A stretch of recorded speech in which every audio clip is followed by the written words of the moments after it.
Hello everyone, I'm Professor Ozan Örmeci. Today I'm going to make you a short speech about the forthcoming book, The Turkish-American Relations in the 21st Century, which I edited together with Professor Herbert Reginbogin from American Catholic University of America. So I already made a short video in Turkish, but since the book will be available everywhere in the world and there'll be, I hope, international audience that will be curious about the book, I just wanted to make a short video in English language too. So unfortunately in Turkey these are not the best times, despite alongside with the economic difficulties. Just 2 days ago there was this terrible attack on two such facilities, Turkey's defense industry facilities. So there are some security risks, and in our book we try to cover all these issues, security issues around Turkey, why these problems were created and how they could be solved with Turkey's growing partnership with United States in addition to other countries in the region. So the book consists of 4 parts and 17 chapters. The foreword section of the book is written by former US Ambassador to Baku, Mr. Matt Bryza. So Mr. Bryza wrote an insightful foreword section in which he shared his personal experiences about Turkey, Istanbul, his feelings, and also his knowledge about Turkey's partnership with United States, especially in Caucasia, together with Azerbaijan. And following this, forward section, I wrote the introduction chapter.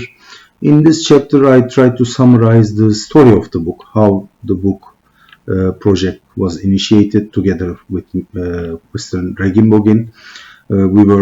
We met at a conference at Istanbul Kent University. I'm still teaching here, Istanbul Kent University, and Professor Reginbogin gives an online course, so we are still collaborating on many issues. And of course, we decided to launch this project. Then, of course, we made a long selection of authors. We contacted maybe dozens of people. But finally, some of them were unavailable, some of them were very busy, some of them were not interested. So we created this group of 17 people, 18 people, and I think it has been so far an excellent book. It is already available on Amazon.com as pre-order stage, but soon in December I think the book will be ready to be sold as hardcover, and you can order it easily. So in the introduction chapter I also mentioned why the book is important. I tried to explain that we chose really good experts on their fields concerned, based on their previous studies or their PhD studies, etc., their expertise. Plus, generally, academic books might have such deficiency. There might be people who are very good at theoretical level, but they might not have the first-hand experience. In our book, we try to amalgamate both sides. We try to bring together experts on both fields. So you will see that in addition to experienced scholars who have immense knowledge, such as Füsun Türkmen, young and talented scholar Gürol Baba, Oğuzhan Göksel, Professor Herbert Reginbogin, of course, and many other American and Turkish colleagues, we invited to write chapter, many good researchers and former bureaucrats who have first-hand knowledge about Turkish-American relations, such as Makovsky, Richard Outzen, Yavuz Türkgenci. These people worked for long years in the security institutions, either as professionals or advisors, so they know many issues at first hand. That's why their contribution to the book, I think, made the work even more valuable. I tried to summarize all these issues in the introductory part.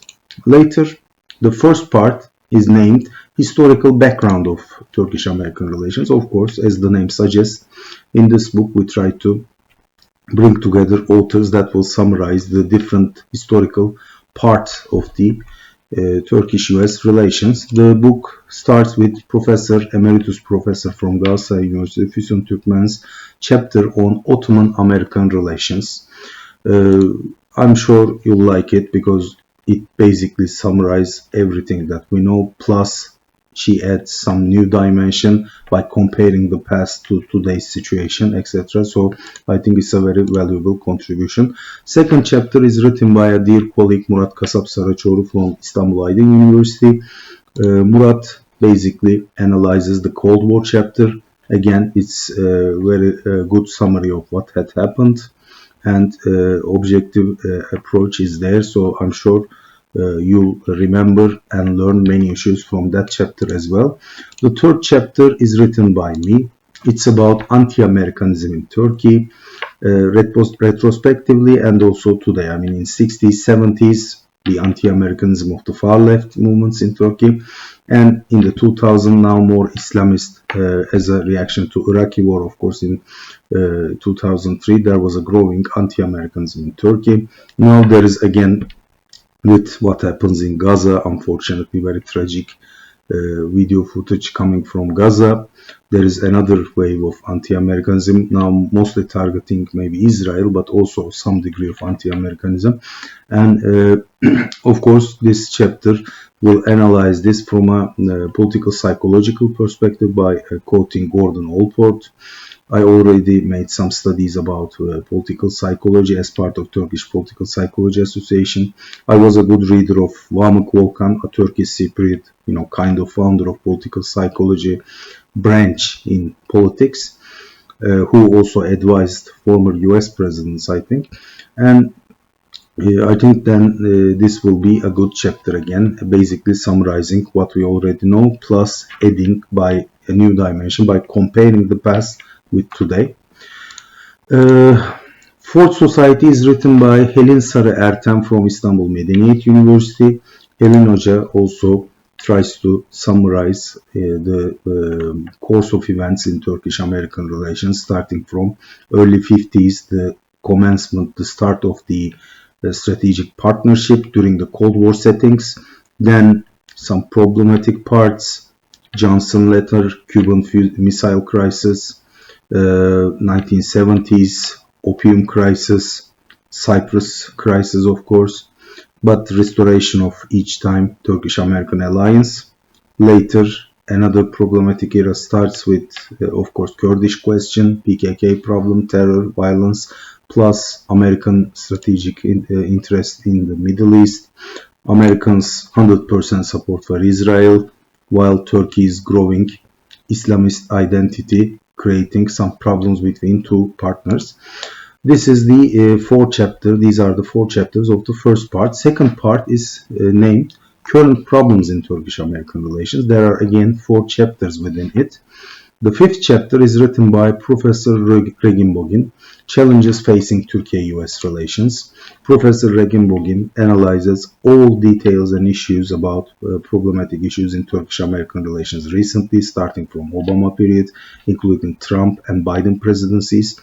I think it summarizes everything quite well, plus some poses some ideas about why there are disagreements between two sides. The sixth chapter is written by a dear colleague from Istanbul Kent University, Cansu Arısoy Gedik. It's about the digital security, data security in terms of Turkish-American relations, a relatively unstudied area. So that's why I think understudied issue. So I think that will help researchers a lot as a pioneering study. Seventh chapter is about military and security cooperation and is written by former Turkish general and a new researcher, Yavuz Türkgenci. Since Yavuz Pasha knows, of course, from first-hand experience, some problems between two sides about, arm procurement and other issues, probably his advices and observations will be, extremely valuable. I'm sure it will be very interesting for the audience that don't know too much about it. The 8th chapter is written by a dear colleague from Ankara Social Science University, Professor Gürol Baba.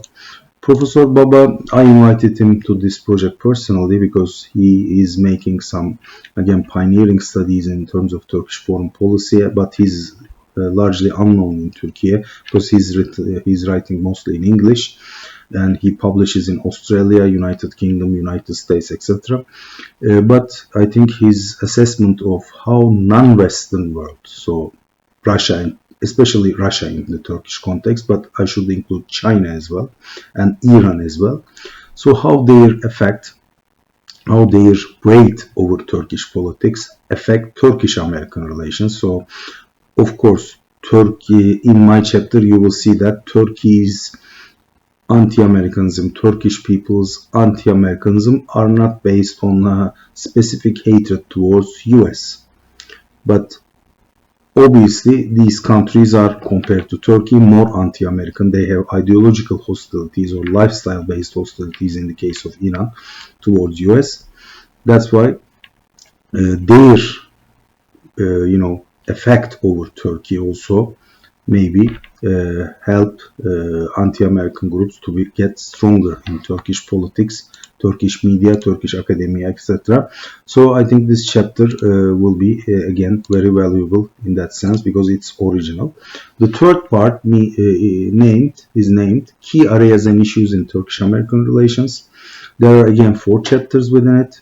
The first chapter is written by a young European researcher from ADAPT Institute, Matus Jevcak. Matus is a great expert on Turkish politics. He already knows many things. He will soon get his PhD from Czechia, I think. And he wrote a chapter analyzing the strategic triangle, Turkey, US, EU. European Union, despite its some loss of weight over Turkish politics because Turkey kind of lost its appeal and its hope for EU membership. Still, Turkey's biggest trading partners are in Europe. EU is still the official target of Turkish state EU membership, I mean. Turkish political parties are very much interested in EU membership, almost all of them, including even the most nationalist and Islamist ones, because they see this as a chance to improve Turkish economic and democratic standards. In that sense, of course, Matus chapter will help us understand what had happened in Obama term, Trump term, Biden term. So I think that will be very interesting for audience that studies Turkish-American relations. The 10th chapter is written by a dear colleague and friend Elnur Ismayil from Istanbul Medeniyet University. Elnur is originally from Azerbaijan and he studied the Caucasian dimension of Turkish-American relations, of course with a particular focus on Azerbaijan and its effect over Turkish-American relations. In the past, when Turkish-Russian alliance wasn't that strong, of course, US actively supported the Turkish, Azerbaijan and other Turkic states' involvement into strategic partnership with the West so that they'll be freed from Russian influence.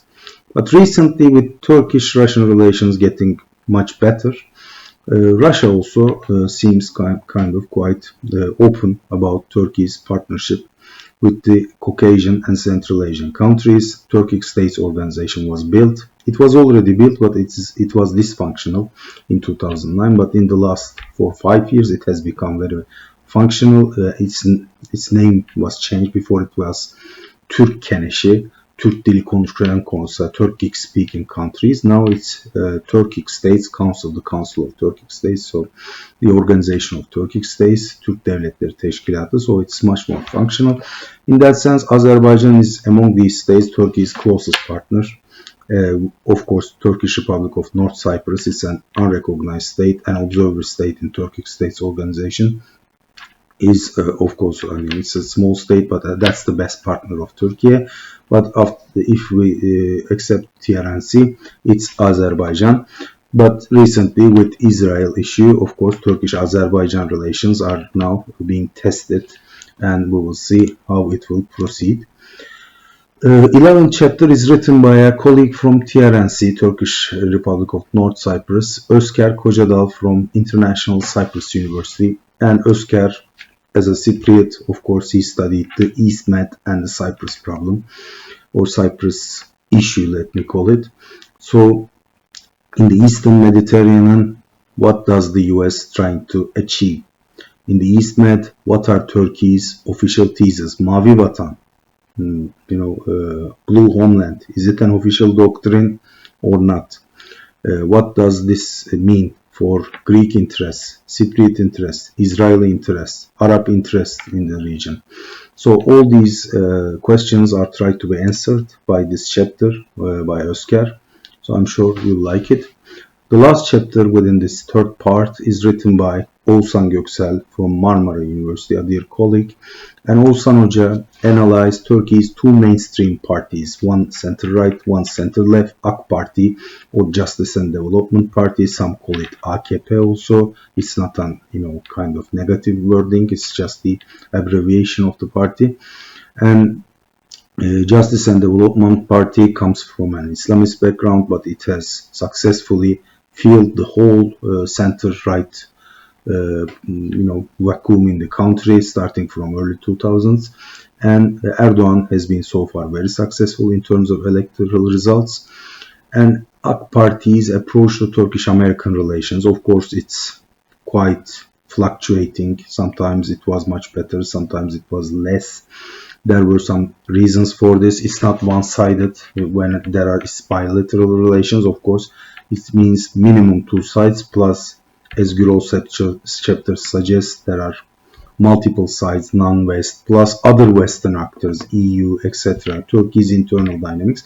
So AK Party's approach to Turkish-American Alliance, and on the other part, CHP, Republican People's Party, the party that has been the main actor in the center-left since the 2002 elections before, because there was DSP, Bülent Ecevit's Democratic Left Party was also strong.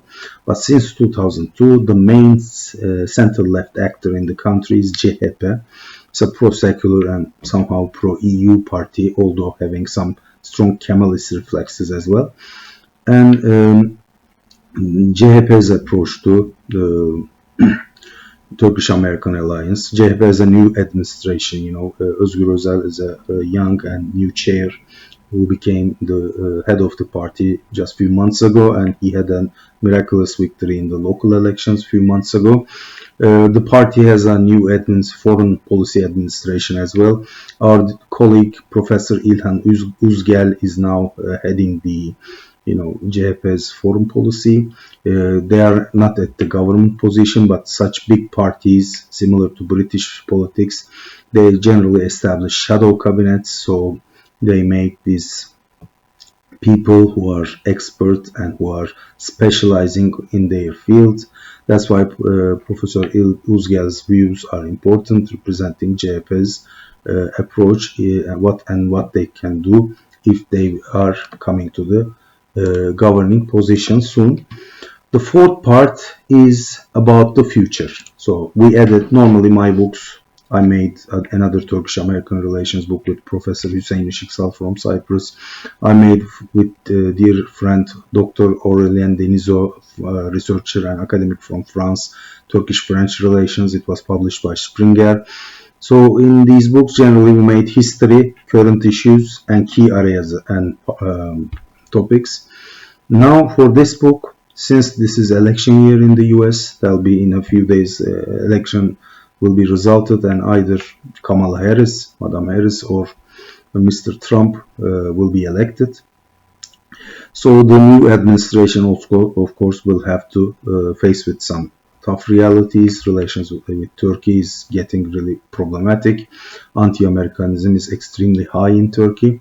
So what will happen? So they might need such part to be read very carefully, because they are written by good experts and they try to explain what we can do for the future. That's why it's named Preparing a Roadmap for the Future.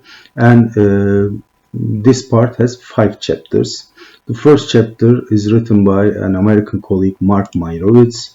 Probably after the publication of the book, we'll organize a webinar and Mark will be invited, so he will explain his chapter himself.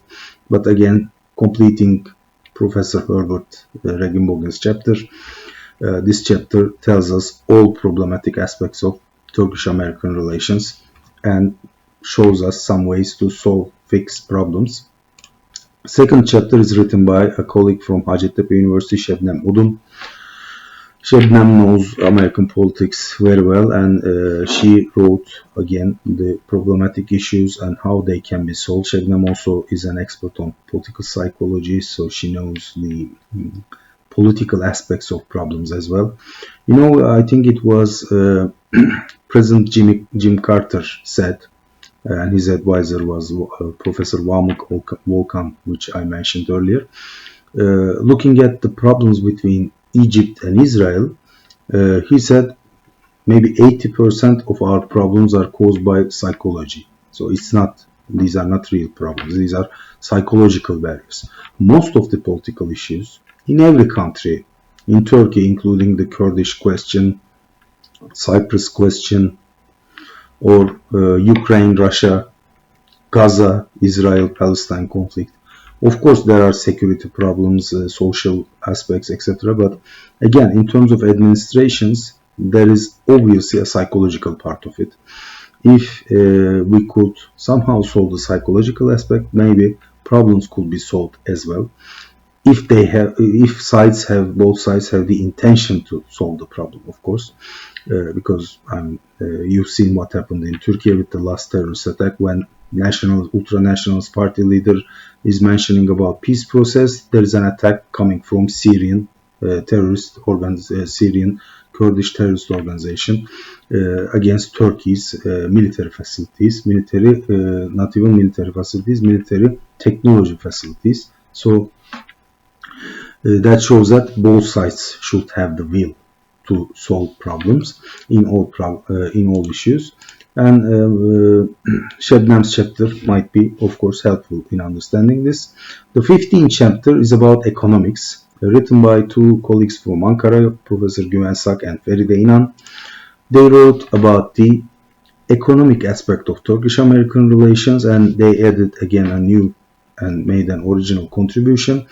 They tried to assess how these two countries could establish partnerships in Central Asian and Caucasian countries, what we call the Turkic world, to improve their strategic economic partnership. You know, economy is key to success in many issues, even now in geopolitics and military. If you don't have a working, efficient economy, you cannot have a sustainable military might. That's why economy is very important. Only countries having enough economic wealth, stability could survive in such a complex and disorganized world. In that sense, economic progress is what Turkey aims to do. Turkey's reason for applying for BRICS Plus membership is also economic. It's not against US, Europe, or it's not a big geopolitical conclusion that Turkey will separate its ways from the West. No, there is no such thing. Turkey's main aim is to improve its economics, and I think that's a very understandable approach, especially in times of high inflation and an economic crisis. So this chapter, that's why will be contributing a lot to the existing literature in terms of collaboration between Turkey and US in third countries. 16th chapter is written by former US bureaucrat Alan Makovsky. He was advising US Army during the Gulf War, I think, and he was a very influential person, Alan. I talked to him several times on the phone while he was writing his chapter. So thanks to him, Alan went to US Congress many times. He made some interviews with some influential people from the IPAC and American Jewish community. So in this chapter, he tries to assess and give a verdict on what was the contribution of Jewish lobby in the US, positively or negatively, to Turkish-American relations. And you know, there are generally these negative stereotypes about Jews and American Jews especially, and Israel also. On the other hand, there are also maybe extremely exaggerated views about Jews, American Jews, each time saving Turkey from a potential sanction, etc. Ellen tries to answer to all these questions and maybe more fantastic stories, and he showed that there was positive effect of the Jewish American community to Turkish-American relations. I know it myself. One of my professors was Stanford J. Shaw, a famous historian, Ottoman historian at Bilkent University, and for instance, Professor Shaw was not accepting the accusation against Turkey, genocide accusations against Turkey for 1915 events, are what we call the Armenian deportation, and there was attack on his house, his family, etc. And of course, he was an influential Jew, and he was widely respected by American Jewish community. So, of course, Ellen's chapter also shows that there was indirect but positive contribution of Jewish lobby, or Israeli lobby, some call it, to Turkish-American relations. But in recent years, of course, now it is lost because Turkey is deteriorating relations with Israel, with some obvious reasons that Turkey also has some points in it. So we will discuss these issues maybe in another podcast, which I will make with some Jewish or Israeli colleagues. I'm hoping to make such things as well, because we should be able to talk each time. It's not, criticizing Israel is not a barrier to collaborate with Israeli colleagues and try to solve the problem, to help Gazan people, to help Palestinian people. I hope everyone will understand this at one point. And the last chapter is written by a former American colonel, Richard Outzen. Rich is now working for Atlantic Council, and he's making really extremely important research on Turkish-American relations. He knows many issues at first hand, plus he has the academic knowledge, so especially this misperception aspect of Turkish-American relations, I think will be very interesting for readers. So the conclusion, by the way, is written by Professor Reginbogin, and overall I think it will be the best ever written book on Turkish-American relations. In 2020, I edited another book with Professor Işıksal, Historical Examinations and Current Issues in Turkish-American Relations. I think this was also a really good book. I think these two books can be used to teach an MA or PhD course in Turkish-American Relations, even at the most prestigious university, let's say Harvard, Princeton, MIT, or Bilkent, ODTÜ, Hacettepe, Istanbul University. I think that will be enough because all aspects are studied. Maybe cultural relations only is the missing point, but when it's American culture, it's everything, Hollywood, music industry, food, McDonald's, all kinds of clothing, etc. So maybe we can write a culture chapter on British, Turkish, French, Turkish, German, Turkish relations. But when it's American, what is American culture? American culture contains everything. America means whole world. There is Chinese Americans, Japanese Americans, Turkish Americans, Muslim Americans. So I think maybe that's the only missing part of these two books and this book also.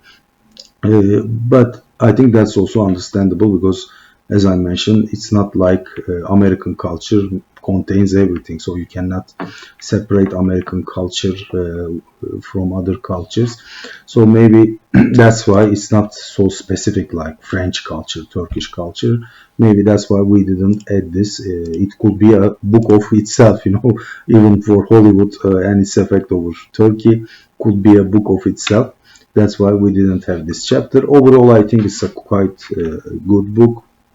And Lexington Books, Professor Reginbogin always works with them. It's a respected publisher. I asked some Turkish-American friends and relatives living in the US. They said it's a good publisher, so I hope they'll arrange everything, distribution, etc. In a good way, and it will reach a large audience. In Turkey, there isn't too much interest towards academic books. Unfortunately, people like conspiracy theories and more, kind of